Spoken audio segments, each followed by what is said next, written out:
இன்னைக்கு ஆள் இல்லைங்க. என்னதான் சொல்றாங்க பார்த்தா நேசமா போயிடுது. பக்கத்தில் யாரும் நம்மள அப்படியே வாழ்த்துறவங்க இருக்கிறாங்களா? எப்போ நம்மளை வீழ்த்தலான்னு பார்க்குறோம். ஆனால் கர்த்தர் சொல்றாரு, நீ நல்லா இருப்ப, நீ ஆசீர்வாதமா இருப்ப, அநேக ஜாதிகளுக்கு நீ கடன் கொடுப்ப, நீ கடன் வாங்காம இருப்ப, உன் வியாதியெல்லாம் கர்த்தர் மாற்றுவார், உனக்கு கர்த்தர் பரிபூர்ண சுகத்தை தருவார், உனக்கு தீர்க்காயுசை கர்த்தர் தருவார். நடக்கலன்னா நீங்க நம்புங்க. அல்லேலூயா.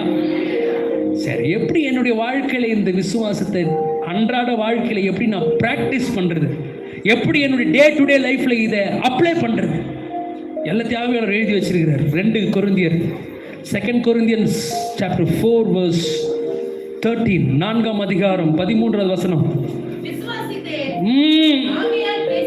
சூப்பராக இருக்குது பாருங்க, அழகா ஆவியானவர் எழுதி வச்சுக்கிறார். விசுவாசிச்சு